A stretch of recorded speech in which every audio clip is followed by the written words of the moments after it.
quero hoje compartilhar algo muito precioso com o seu coração. Eu quero fortalecer você, quero desafiar você, eu quero liberar algo de Deus sobre a tua vida. Eu quero desejar que você vai levantar para o propósito eterno de Deus na sua vida.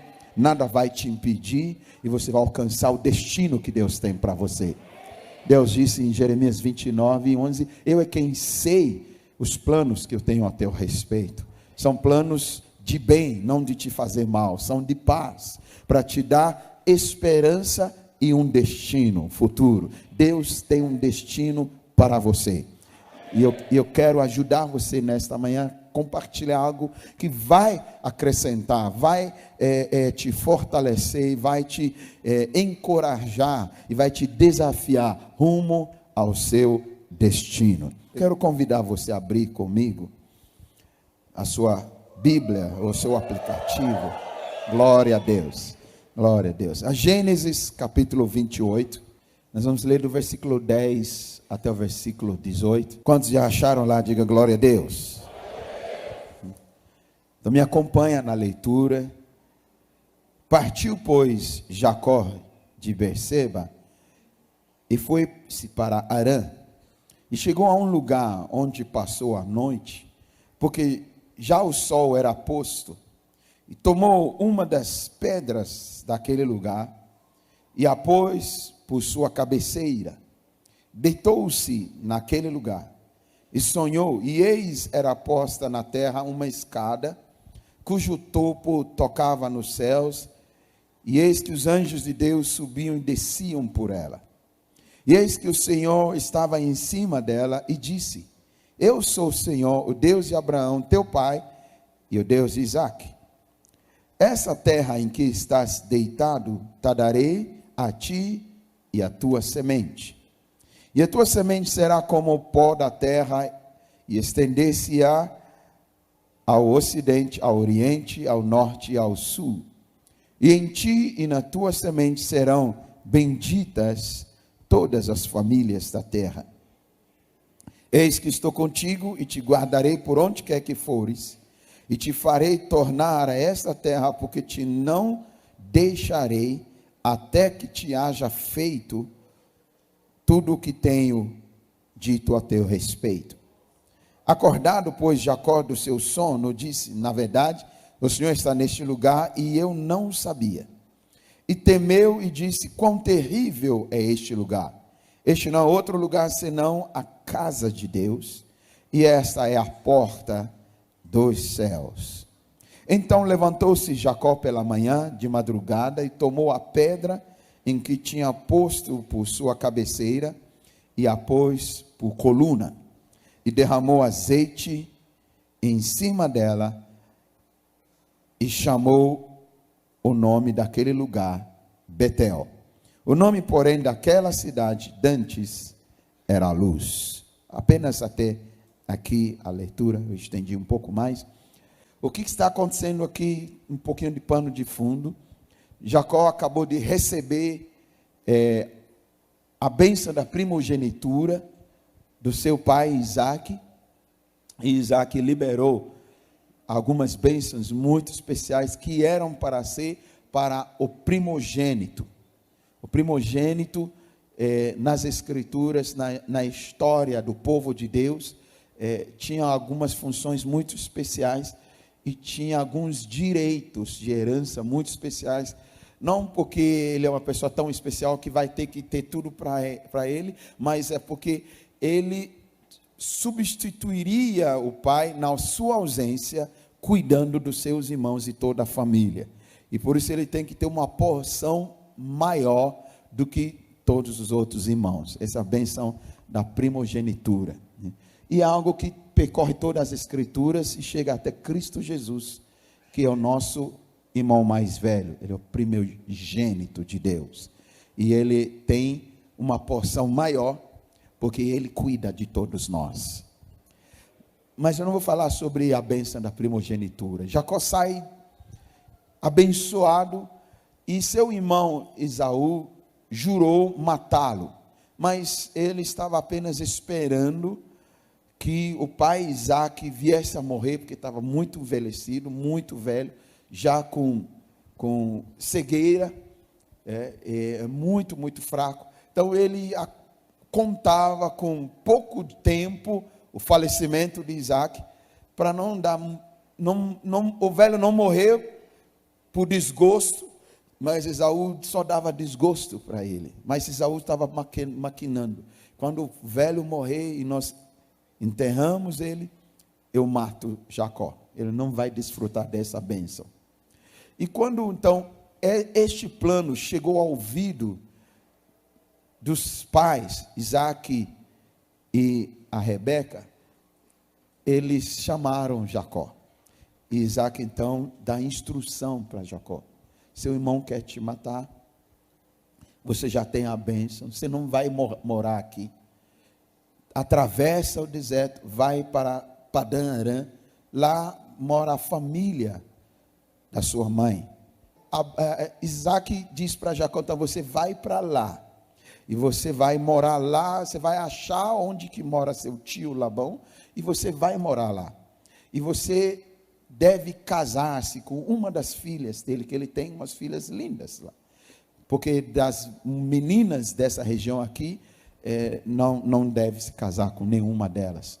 Esaú, sabendo disso, ficou sabendo dessa história, ele quis então demonstrar a sua indignação e sua revolta, foi lá e casou com uma das meninas daquela região, só para machucar o coração do pai. Mas Jacó sai, a Bíblia diz que ele sai cedo, sozinho, sem nada, só com promessas sobre a vida dele. As promessas foram liberadas, palavras proféticas, aquilo que Deus falou sobre Abraão, passou-se para Isaac, e Isaac falou as mesmas coisas para Jacó. E ele sai só com promessas de Deus e bênçãos dos seus pais para a sua vida. Ele não sabia o que lhe aguardava. A Bíblia diz que ele chega num lugar, nessa caminhada, num lugar pedregoso, cheio de pedras, num lugar deserto, e já estava anoitecendo, ele estava cansado. Então ele, muito cansado, pega uma pedra, uma das pedras daquele lugar, e faz desta pedra o seu travesseiro. O final da história diz como essa pedra foi erguida em coluna. Eu quero falar sobre pedras em colunas. Deus tem um projeto para a minha vida, para a tua vida, e Deus quer transformar pedras em colunas. Deve ser muito complicado dormir sobre uma pedra dessa forma. Não pega no sono logo, mas a Bíblia diz que Jacó pegou no sono logo. Algo sobrenatural estava acontecendo sem que ele soubesse.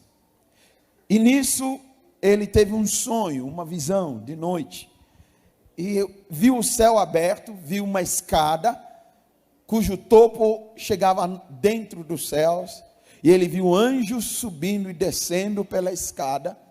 E ele viu o Senhor em pé ao lado da escada, e o Senhor começou a falar com ele. Quando ele acorda, nós vamos falar algumas coisas sobre essas situações todas, eu só resumindo para poder entrar. Ele acorda e ele diz algo: uau, que lugar é esse que eu vim deitar? Deus está nesse lugar e eu não sabia. Às vezes a gente entra em alguns lugares e que nem imaginamos que Deus está naquele lugar. Existe uma presença de Deus que eu chamo de presença passiva, que não interage, que Deus está em todos os lugares, nós sabemos disso. Ele é onipresente, é presença passiva. Mas existe uma manifestação da presença de Deus que eu chamo de presença ativa, que interage. E nem sempre a gente entra nesta presença ativa. E às vezes nós temos um estereótipo dentro de nós, nós temos já um modelo, achamos que sempre vai ser naquele lugar. Se Deus vai se manifestar, vai ser naquele lugar, naquele monte. Tem gente que sobe ao monte para orar porque acha que é lá que Deus vai se manifestar. Mas Jacó está tendo uma experiência num lugar que ele menos esperava, que ele nunca imaginava, que ninguém ensinou ele. Eles tinham os altares que eles levantavam, desde Abraão aprenderam a levantar altar, onde sacrificava a Deus, onde Deus se manifestava.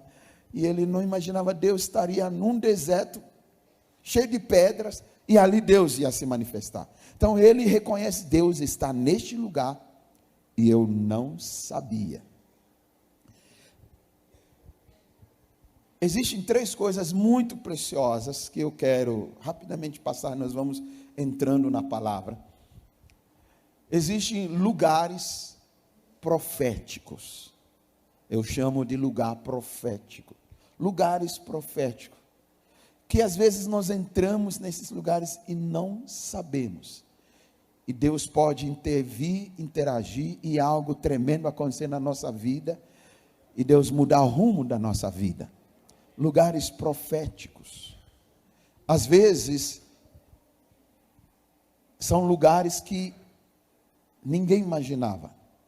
Eu tenho para mim, alguns lugares assim, alguns já se tornaram corriqueiros, que eu sempre entro lá, por exemplo, minha sala, na igreja, para mim é um lugar profético, porque é lá que eu chego lá, cedo de manhã eu fico lá 2, 3 horas, na presença de Deus, Deus fala comigo. Então é um lugar profético.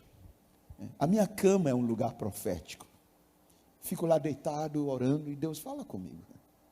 Mas um dos lugares inéditos, inusitados, que para mim é um lugar profético, é meu banheiro. Sentado no trono alto e sublime. Entendeu? E com a minha Bíblia, ela tem revelações que eu prego, que Deus me dá, sentado no trono. Com todo aquele cheiro, e Deus está lá. Você sabia que Ele fica lá também com você? Ele não fica atrás da porta, não, você entra aqui eu não entro. Ele está lá. Mas para mim é um lugar profético, porque depois que eu contei isso alguns anos atrás para o pessoal da igreja, às vezes eles dizem, pastor, essa palavra saiu daquele lugar? É pior que é, viu? Melhor que é. Lugares proféticos. Só que existe um lugar mais profético do que todos, e que Jacó está descobrindo. E ele diz que Deus está nesse lugar e eu não sabia. Aqui é casa de Deus. Na casa de Deus, nós entramos no lugar profético, e no lugar profético qualquer coisa pode acontecer. Então, quando você vem para a casa de Deus, embora Deus está na sua casa, está na sua célula, no lugar profético, está no seu banheiro, mas quando a gente vem para a casa de Deus, nós estamos vindo ao que Jacó chamou a porta dos céus. Ele diz, aqui é a porta dos céus. Aqui, se eu entro aqui, eu estou entrando num lugar sobrenatural. Por isso Davi ansiava, Davi dizia, os andorinhos, os pardais encontraram lugar para si na sua casa. Encontraram ninho. Eu almejo em fazer a sua casa a minha casa, porque lá o Senhor se manifesta. Davi diz, quando eu via os ímpios prosperar, eu quase desviei-me, até que eu entrei na casa do Senhor, e lá o Senhor me mostrou o meu futuro, e me mostrou o fim do ímpio, de que ele está enriquecendo, ajuntando todo o seu tesouro, e é para os justos. Então eu não me preocupei mais com o ímpio enriquecer-se. Davi diz, eu prefiro estar lá.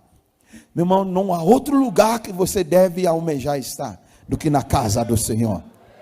E quando chegamos à porta dos céus, no lugar profético, qualquer coisa pode acontecer. Até uma pedra pode abrir algo celestial sobre a tua vida. É isso que estava acontecendo com Jacó. Até uma pedra que ele deitou sobre ela, o céu se abriu. Meu irmão, você pode sentar naquela cadeira e Deus começar a falar com você.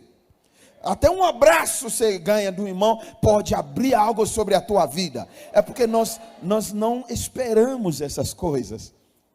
E eu quero te ajudar. Você está no lugar profético, aleluia. Existem momentos proféticos em toda a Bíblia. Momentos proféticos.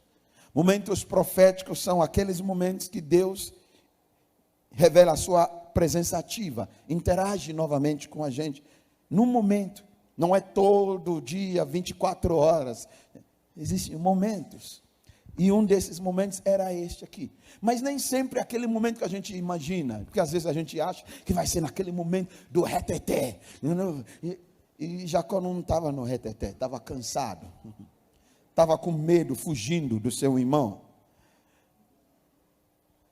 Noite na Bíblia, então tudo que está acontecendo ali não é só uma história, está contando algo profético, porque está apontando para Jesus, está apontando para a igreja, entendeu?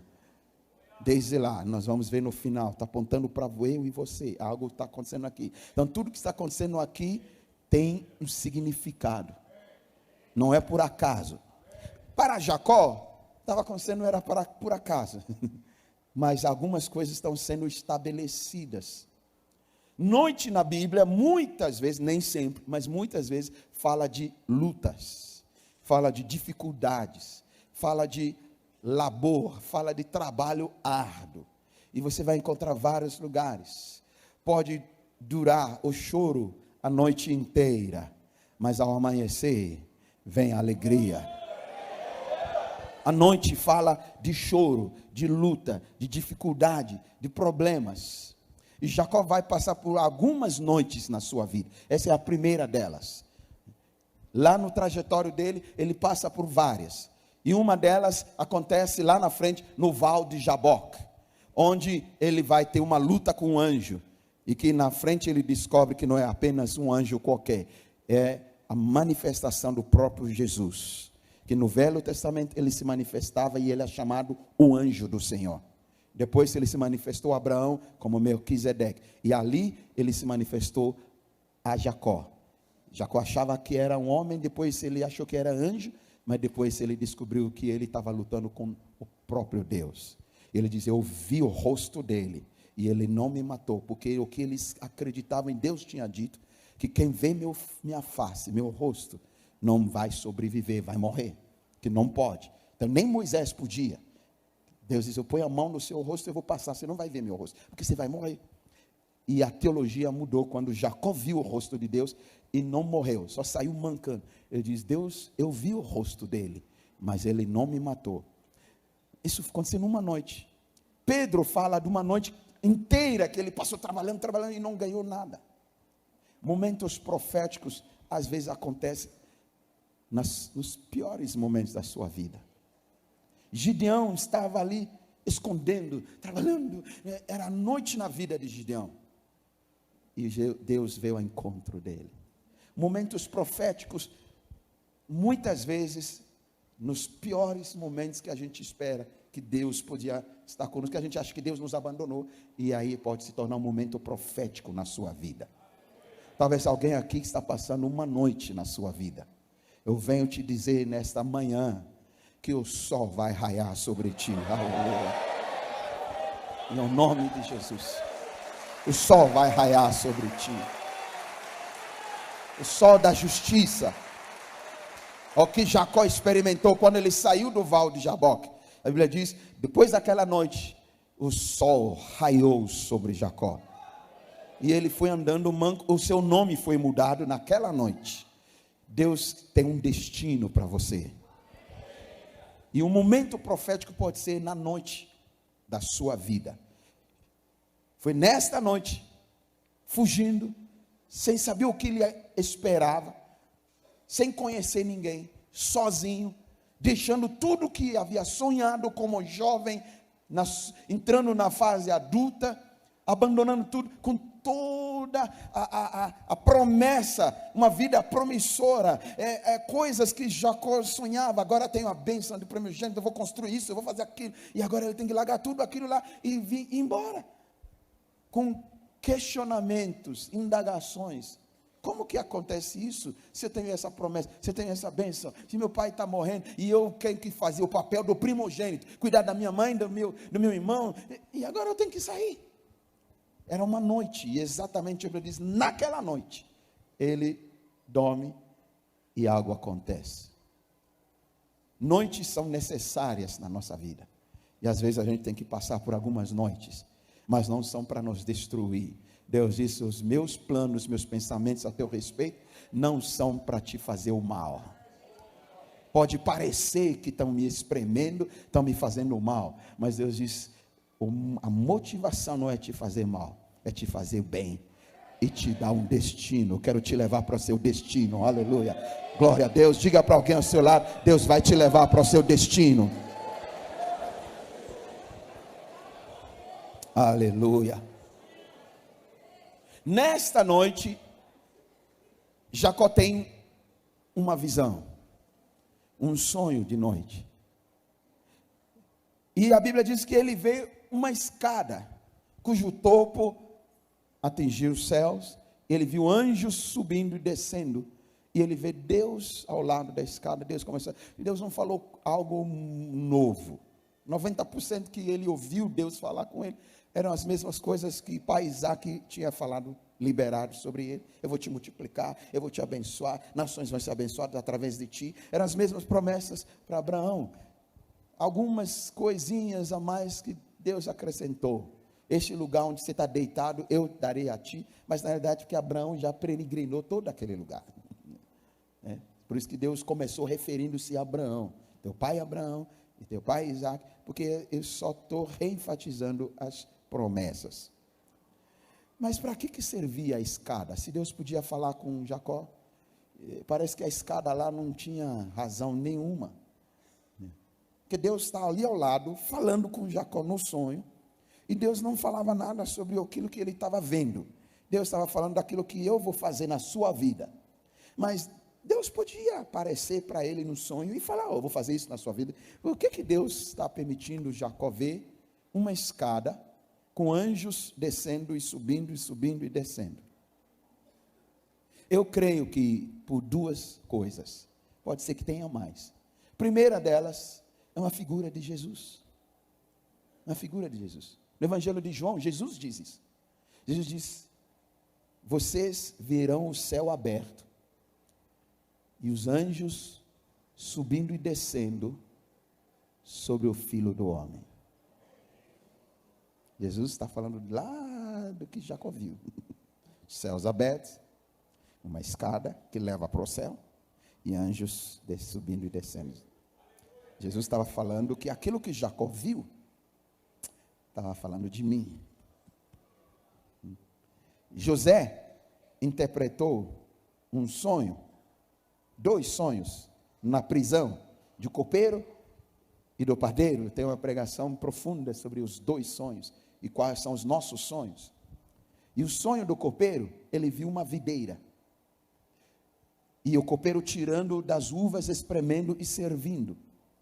E essa história foi contada a todo Israel há anos, porque foi pela interpretação desse sonho, que o copeiro saiu da prisão, voltou para o palácio, e ele lembrou-se, depois de alguns anos, de José, para interpretar os sonhos de Faraó, e que mudou toda a história, mudou todo o destino de Israel, mudou tudo na Bíblia. Então, eles contavam entre si, quando contavam dos seus patriarcas, contavam como José foi na prisão, eles contavam toda essa história, contavam como José foi na prisão, e lá interpretou um sonho de um copeiro sobre videira, e por isso, em João, Jesus disse, porque eles entendiam isso, era algo que eles falavam. Jesus diz: eu sou a videira verdadeira. Aquela videira que contamos na nossa história é sombra. Tudo no Velho Testamento é sombra do verdadeiro.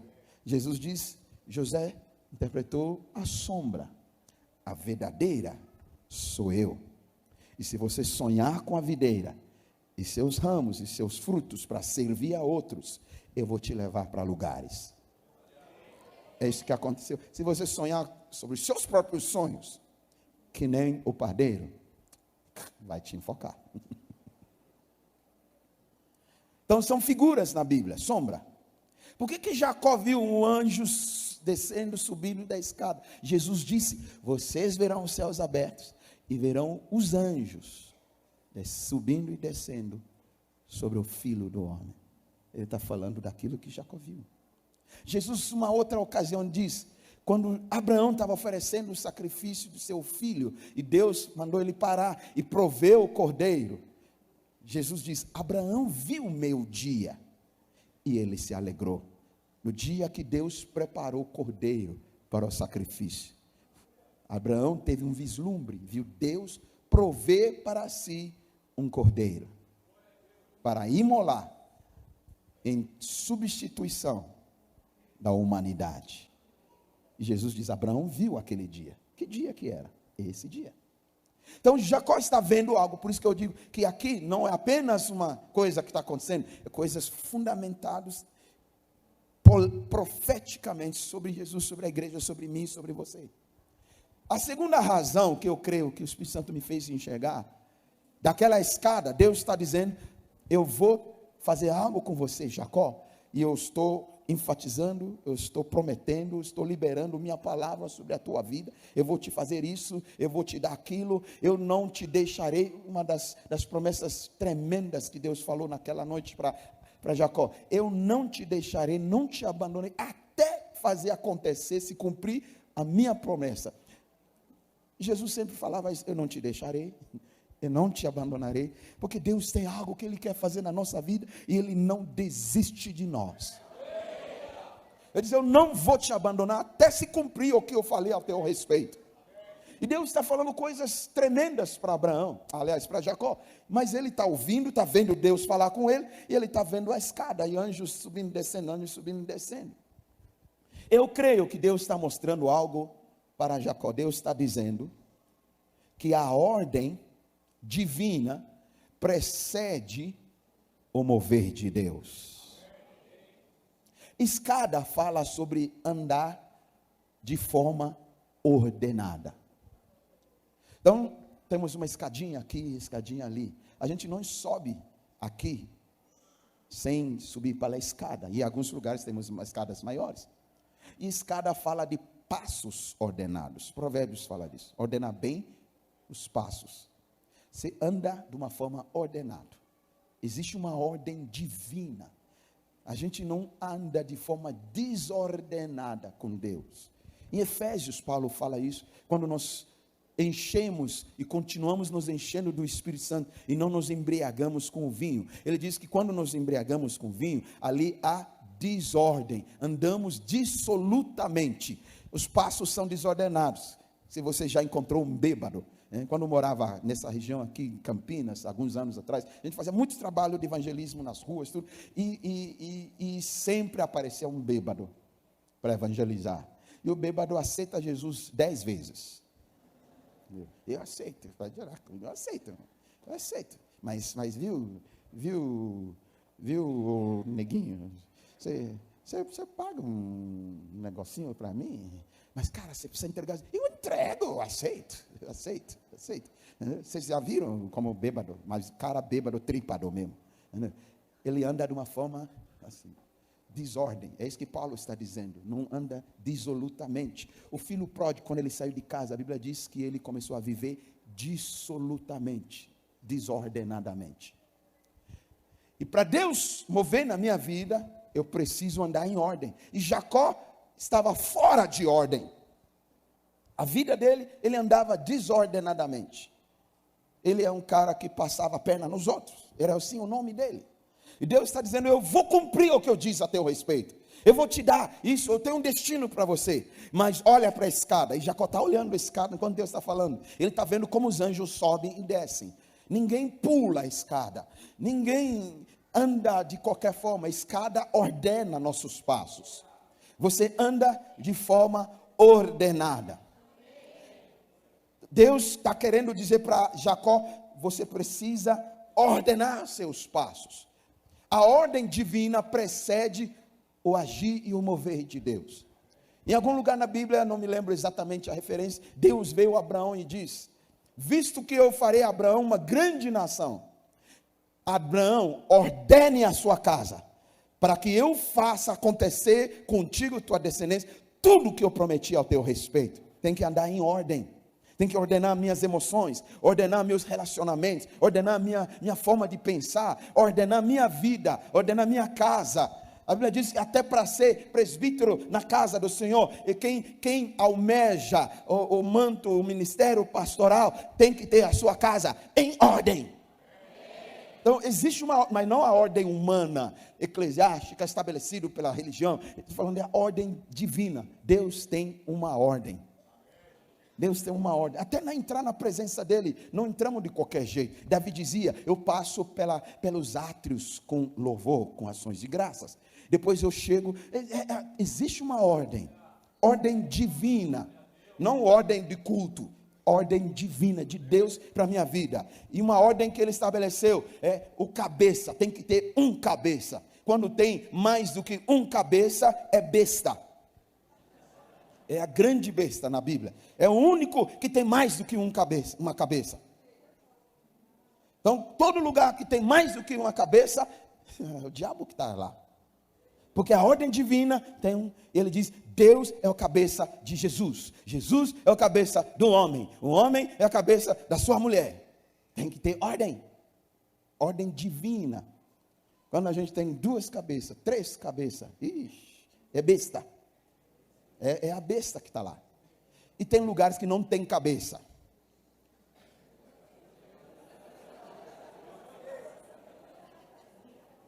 E quando não tem cabeça, o que a gente chama? Como que é? Mula sem cabeça. É fora de ordem. Mas eu não vou pregar sobre ordem. Mas eu só estou citando alguns exemplos. Tem que ter ordem. E Deus está dizendo, Jacó, você tem todas essas promessas. Mas se você não andar em ordem, você não vai ver isso acontecer na sua vida. E aí Jacó acorda. E ele começa a fazer algumas coisas. Ele pega aquela pedra e ergue aquela pedra em coluna. Pedra na Bíblia tem muitos significados, muitas aplicações. Pedra na Bíblia, muitas vezes é usado como arma de guerra. Então Davi enfrentou Golias com pedra.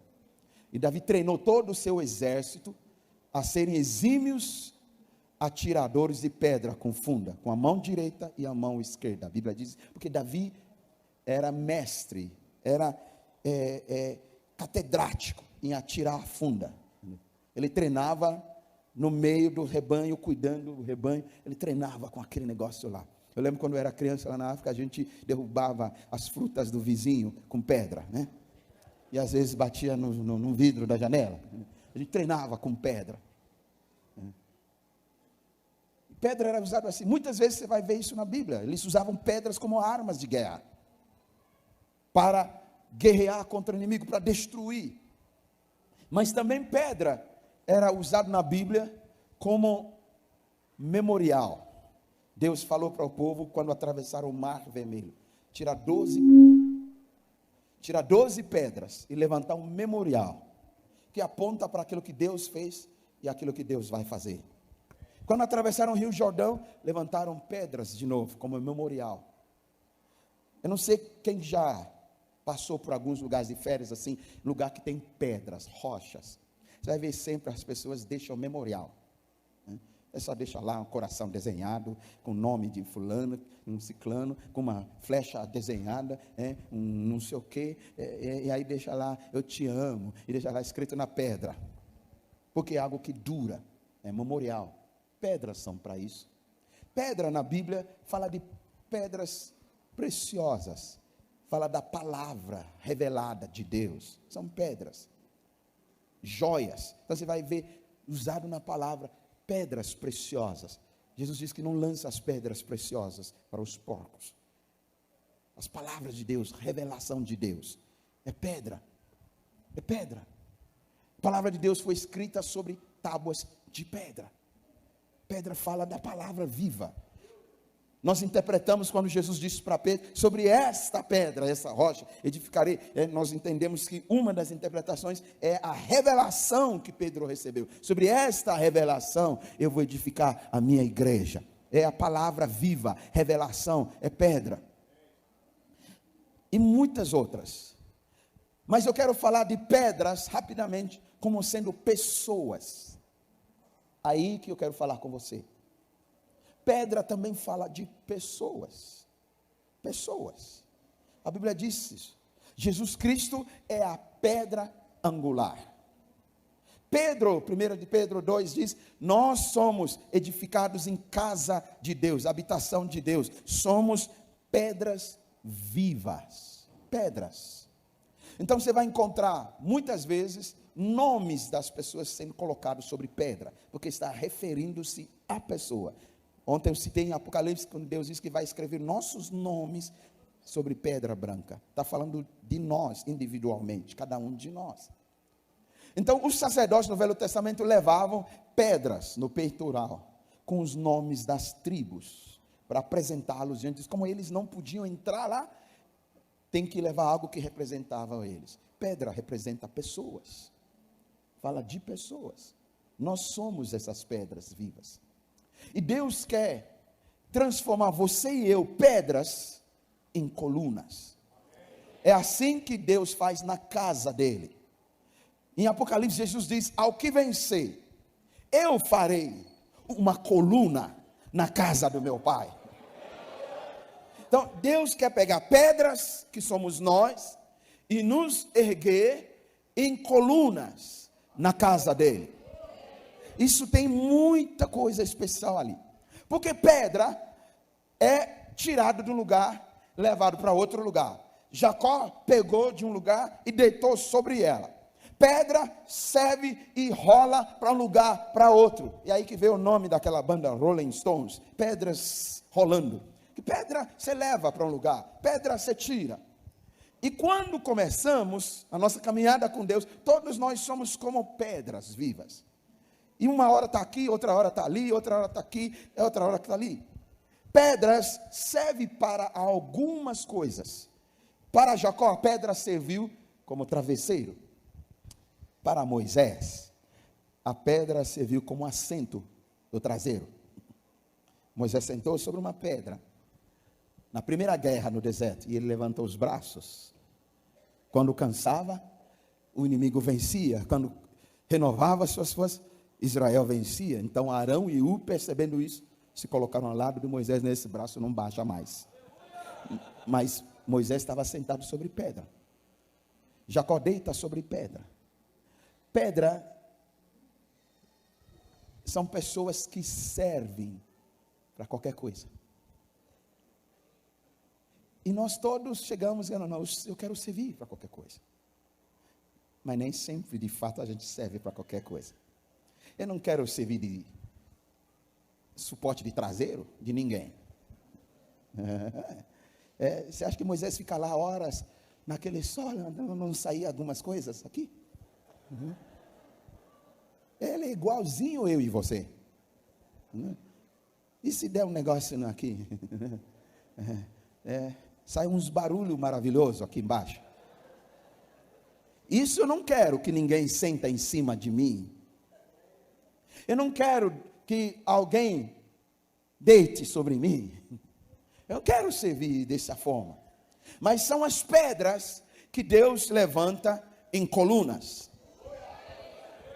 E o propósito de Deus é fazer de mim e de você colunas. Mas nós não nos tornamos colunas sem primeiro sermos pedras que servem para qualquer coisa.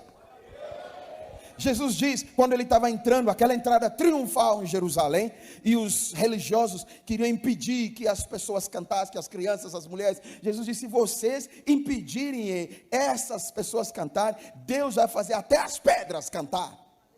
Pedras servem o propósito de Deus, são pessoas, eu e você, somos pedras brutas, pedras sendo lapidadas com tamanhos diferentes, mas nós servimos, nós carregamos um tipo de peso. Agora, quando se torna coluna você não tira de lugar para outro. Coluna você não remove toda hora de um lugar para outro. Agora não serve para cá, vai servir para lá. Como pedras, nós servimos toda hora. Hoje você vai servir café na reunião. Amanhã você que vai liderar a oração. Amanhã você que vai... Eu lembro na minha juventude, eu tinha um chamado de Deus na minha vida, sonhos tremendos de Deus, e tudo aquilo lá. E nós íamos lá no trabalho, no ministério, nas cruzadas, e o meu papel era arrumar as cadeiras. Arrumar as cadeiras, antes de começar a reunião. Meu Deus, era uma frustração. E às vezes quem pregava, uma palavra tão fraca. Deus me falou tanta coisa, tanta revelação o dia inteiro. E eles não me dão oportunidade, eu vou chegar lá arrumar a cadeira. Até que Deus me fez entender que isso é tão importante quanto quem está pregando. Eu comecei a arrumar as cadeiras cantando, louvando. Eu arrumava as cadeiras orando para aquele que vai sentar sobre essa cadeira. Vai sentar alguém sobre essa cadeira e os céus vai abrir sobre ele. Eu posso não pregar, mas algo vai acontecer com quem está sentando nessa cadeira, porque eu estou arrumando essa cadeira e você tem que servir para qualquer coisa. Você servir para qualquer coisa. Está precisando para evangelismo? Sim, Senhor, estou lá. Não, meu ministério não é evangelismo. Não. Você não sabe o que é o seu ministério. Seu ministério é serviço. Seu ministério é serviço. Convém que quando ele vier, encontra os servos a achar fiéis. Deve ser servo. Servo não decide onde ele quer servir. Servo serve. Se você não serve a ninguém, você não serve para Deus. Servo serve. Por isso Jesus é capaz de tirar sua túnica e lavar os pés dos discípulos. Que servo é isso, serve. Não, mas é trabalho do escravo que fica na porta da... Não, mas eu vou fazer. E o que eu estou fazendo, eu quero que vocês façam um com o outro. Entendeu? Acho que não, eu já cheguei, né? Não, você vai lavar os pés do outro. Servo, pedras são isso. E quando somos e servimos como pedras, que hoje o pastor Domingos diz, hoje é você que vai ligar tudo aqui. Amanhã diz, cara, hoje você não vai mais mexer com o som. Agora você vai ficar na sala de oração. Ai, mas eu preparei para ligar com o som. Meu ministério é som.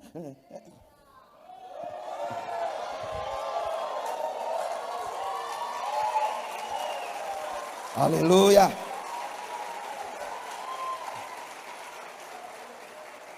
Deixa eu te dizer, são as pedras que são levantadas para se tornar colunas. Essa é a ordem de Deus. Jesus diz, quando vencermos, ao que vencer, eu farei uma coluna na minha casa. Esse é o alvo. Você vai se tornar uma coluna na casa do Senhor. Esse é o alvo. Esse é o propósito, esse é o seu destino. Você vai ser uma coluna. Mas as colunas são feitas de pedras. Pedras preciosas. Em Apocalipse você vai ver as colunas na cidade de Jerusalém. São pedras preciosas. Jaspe, não sei o que. Pedras. Tem alguma pedra aqui? Aleluia. Aleluia. Diga para nós, você é uma pedra preciosa. Você serve para qualquer coisa. E você serve para tudo. Aleluia. Glória a Deus. 1 de Pedro diz, como pedras vivas, estamos sendo edificados em casa de Deus. Ele começa com pedras. Algumas vêm bem sujas, tem que trabalhar um pouco aquela pedra. E um dos processos que Deus usa para trabalhar essa pedra, para depois se tornar uma coluna, é ser assento para alguém, travesseiro para outro, onde outro baba em cima. Não sei se Jacó babou em cima daquela pedra, mas ele deve ter tido um sono tão profundo, roncou, babou. Onde Moisés senta em cima. Você serve para qualquer coisa. Quando o teu coração é este, você vai alcançar o seu destino. E o destino que Deus tem para você, você se tornar coluna. Agora, a coluna, como temos aqui, algumas colunas são visíveis e outras não são visíveis, mas são tão importantes. Outras colunas a gente enfeita elas. Na construção do templo no Velho Testamento havia algumas colunas na entrada, tudo coberto de ouro, de desenhos, bem enfeitadas as colunas, mas algumas outras escondidas, cobertas que ninguém vê, mas são tão importantes quanto aquelas que são visíveis. E às vezes a gente só olha para aquelas colunas visíveis, enfeitadas, né? Aquela coluna que aparece, que está aqui na frente, plantando ver, eu quero ser igual àquela coluna. E Deus quer que você seja aquela coluna no último lá, no canto lá. Mas é tão coluna quanto essa, porque se mexer na coluna, a construção cai. Se mexer na coluna. Sabe, Jesus disse para os discípulos: eu edifico minha igreja sobre a pedra. É pedra, pessoas. Diz para Pedro: tu és essa pedra. Edificarei minha igreja sobre a pedra. Ele não só está falando sobre a revelação da palavra, está falando sobre pessoas. Ele não está falando que só Pedro será essa pessoa. E Pedro entendeu tanto que ele, na sua carta, diz: nós todos somos essas pedras vivas. Ele edifica a igreja dele sobre pessoas que servem como pedras, travesseiro para um, assento para outro, servem como pedras, removido daqui, levado para cá, levado para lá, levado para cá.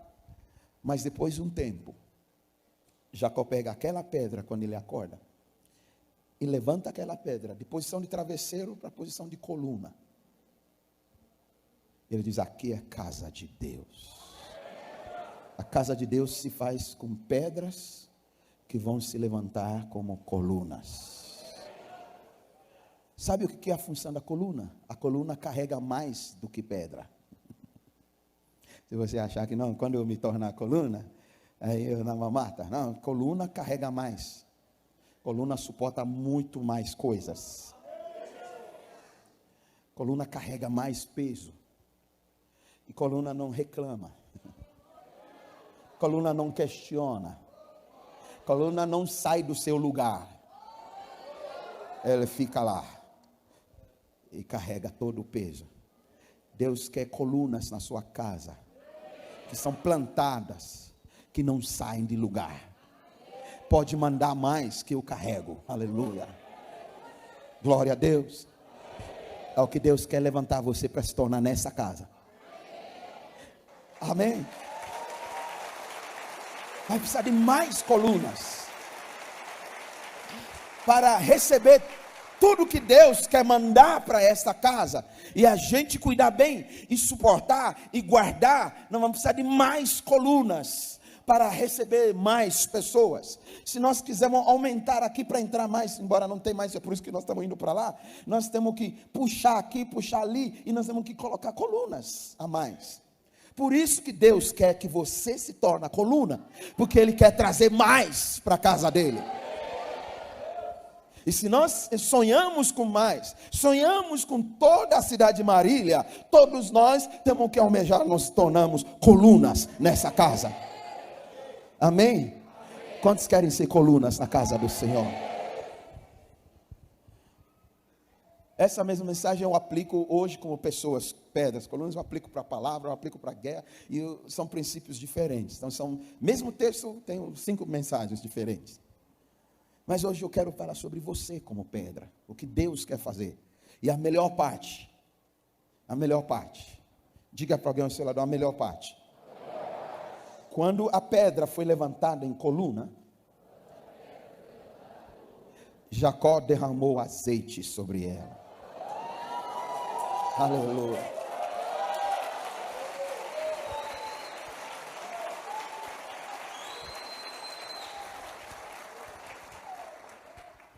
Existe uma unção que Deus derrama sobre aquela pedra que se torna coluna. Deus derrama uma unção sobre aquela pessoa. Muitos de nós não entendemos o que é unção e como que ela funciona. Eu vou a muitos lugares, eu moro há 32 anos no Brasil, a gente flui em algumas coisas não muito comuns, então às vezes que a gente flui, não é porque eu quero fluir, mas as pessoas acham que não, você é o cara, né? Então bota a mão em cima de mim, eu quero uma unção. Gente, não funciona assim. Você vai sentir às vezes alguma coisa, vai tocar no seu corpo, mas não quer dizer que você está recebendo a unção. Para Eliseu receber a unção que estava sobre Elias, primeiro ele serviu Elias. A Bíblia diz que Eliseu deitava água nas mãos de Elias. tinha todos os outros profetas, nenhum deles recebeu essa unção. Segundo, ele se relacionou com Elias como pai e filho. Os outros, como professor e aluno. Todos os outros. Só Eliseu, ao ponto de ele chamava Elias, quando ele estava subindo, meu pai, carros e cavaleiros. Mais tarde, houve um rei em Israel, que também começou a se relacionar com Eliseu, como pai e filho. E quando Eliseu já estava velho, morrendo, doente, ele veio a morrer daquela doença, o rei foi visitá-lo, e ele se comporta, não era retórica, ele se comporta como um filho. A Bíblia diz que ele deita sua cabeça sobre Eliseu e chora. É quando um filho vai para o hospital e vê que o pai está nos últimos, está se despedindo, mandou chamar os filhos. A gente fica... E ele diz, meu pai, carros e cavaleiros. Sabe o que Eliseu fez? Pega arco e flecha. O cara moribundo, morrendo. Abre a janela para o oeste, para o leste, e atire. E o rei foi e fez. E Eliseu começou a profetizar. Flecha da vitória do Senhor. Entendeu? Quando você tem pai, e você se relaciona como filho e pai, você vai ter algumas vitórias que não vêm de você. É por causa de quem é teu pai.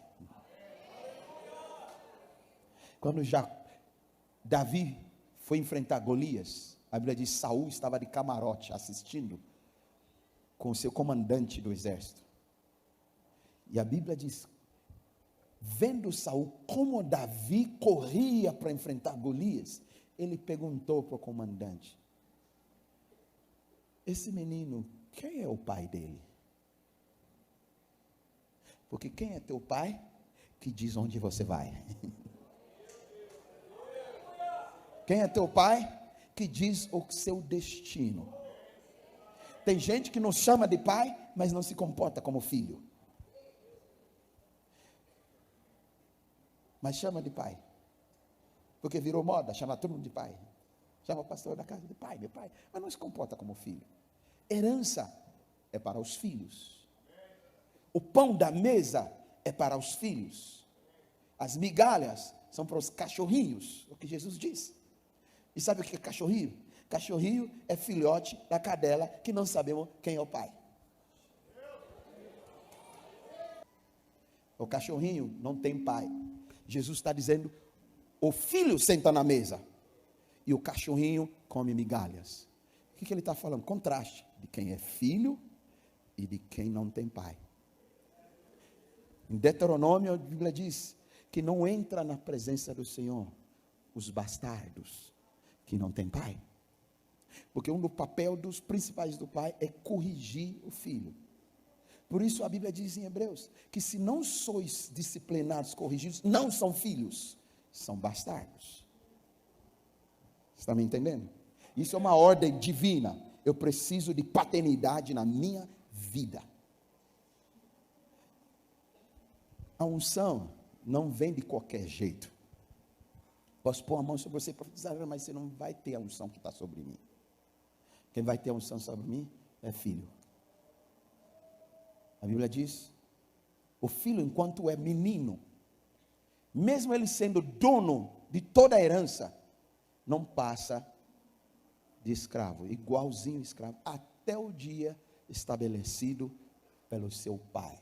Por isso Deus nos faz filhos, para que nós nos tornemos herdeiros e co-herdeiros com Cristo Jesus. Porque é para filhos, não é para cachorrinhos. Isso é outra mensagem, não sei porque que entrei com ela aqui. Mas estou falando sobre o azeite que foi derramado sobre a pedra erguida em coluna. Há uma unção que Deus libera sobre a tua vida. Quando você se vê como pedra, serviu de travesseiro, serviu de assento, foi colocado aqui, foi colocado ali, foi colocado aqui, foi colocado ali, e depois está sendo erguida como coluna. Deus faz questão de liberar algo sobre a tua vida, por causa da função agora que você vai exercer. Você precisa de uma unção especial. E aí o azeite é derramado sobre essa pedra erguida em coluna. Deus quer derramar uma unção tremenda sobre alguém aqui. Sabe o que significa unção? Não é sentimento, poder. Não, isso é minúsculo, uma manifestaçãozinha da unção. Unção é autorização divina para possuir, para prosperar e para realizar.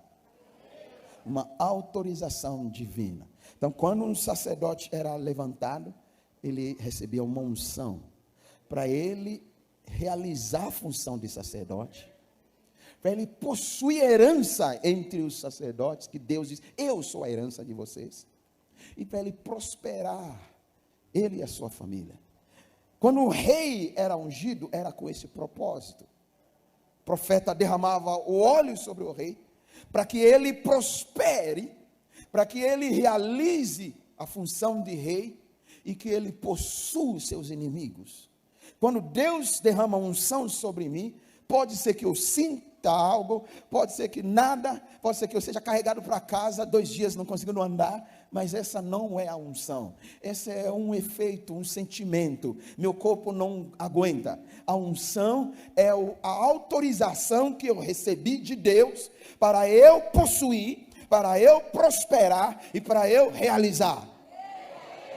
E é isso que Jesus diz, o Espírito do Senhor está sobre mim, pelo que Ele me ungiu para fazer algo. A unção te dá autorização divina da parte de Deus, para você ser a coluna que Ele quer que você seja na casa dEle. Para você realizar a função que Ele tem para você. E por isso Jesus disse aos discípulos, não saem de Jerusalém, até que vocês forem ungidos do Espírito Santo, porque vocês vão receber autoridade, vocês vão receber o meu poder, todo o poder e autoridade foi me dado, nos céus e na terra, e agora eu vou transferir para vocês, eu já prometi, eu já declarei, mas naquele dia, que a unção viesse sobre vocês, o Espírito Santo, aí sim, vocês vão desempenhar este poder e autoridade. E esta unção, Deus reserva uma unção especial, que eu creio que alguém aqui, nesses dias, receberá essa unção sobre a sua vida, e vai realizar coisas para Deus, vai alcançar seu propósito, vai realizar seu destino, vai tocar vidas, vai suportar mais pessoas, vai ser uma bênção, vai ser uma coluna na casa de Deus. Há um óleo precioso, que Deus vai derramar sobre você. Porque Deus quer levantar pedras em colunas. Deus quer levantar você numa coluna. Não vai ser na sua força, não vai ser na sua habilidade, não vai ser na sua capacidade, será pelo meu Espírito, diz o Senhor. Ele derrama a unção sobre ti. E a casa de Deus, Betel, é feita de pedras que se levantam em colunas, e há uma unção sobre elas. Jacó chamou, que isso é casa de Deus. Fora disso não é casa de Deus. Isso é casa de Deus. Jacó está profetizando sobre agora, aqui, naquele dia. Casa de Deus. Pedras, erguida em coluna, e unção sobre ela. Casa de Deus. Betel. Casa de Deus. Casa de Deus. Casa de Deus. Casa de Deus. Você é uma dessas pedras. Vamos colocar nesse chão.